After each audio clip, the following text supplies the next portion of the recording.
The Humber Bridge, a feat of engineering to make East Yorkshire better connected.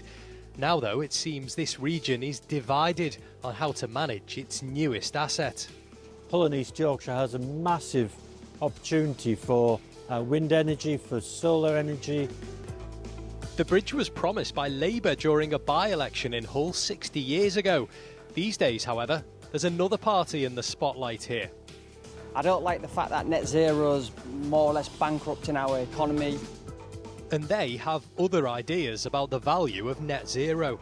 Now it is an absolute integral part of the region, and that feels really exciting. At stake, the local economy and perhaps the future of the UK's green energy capital.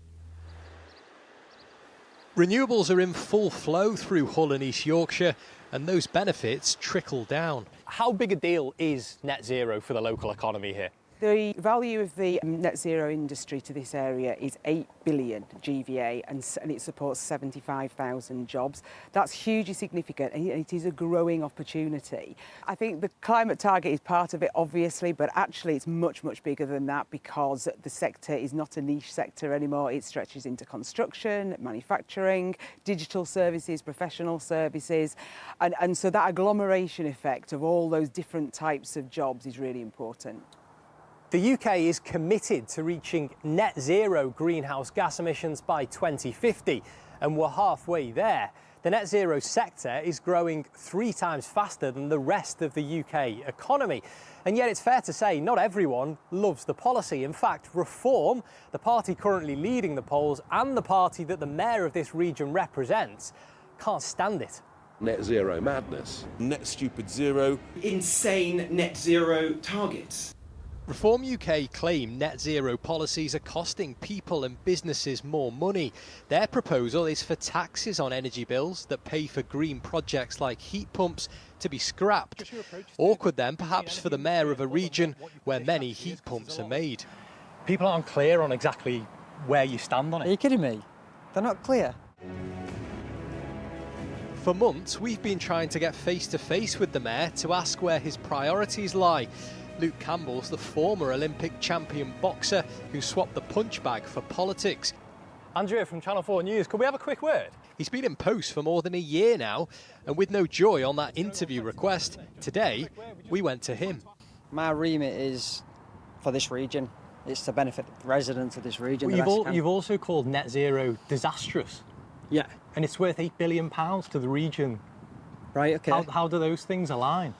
Look, I think clean energy is great. I've always said clean energy is great. I don't like the fact that net zero's more or less bankrupting our economy.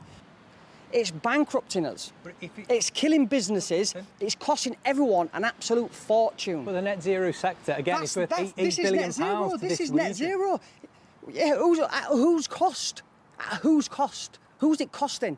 It's costing us.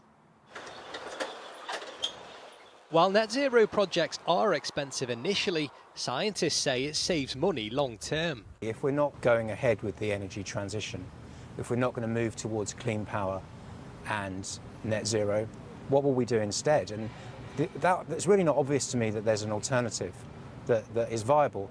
People talk about oil and gas in the North Sea. There's some oil and gas in the North Sea, for sure. But the amount of oil and gas that's left in the North Sea is not going to be a game changer for Britain's energy security. The North Sea is part of Reform's answer. The party's success in Hull at the local elections this month was mirrored across the country, meaning more towns and cities could take a different energy path against shrinking local opposition.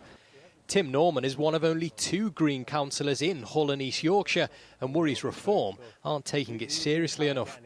Do you think the mayor fully appreciates the contribution of the net zero sector and green energy sector?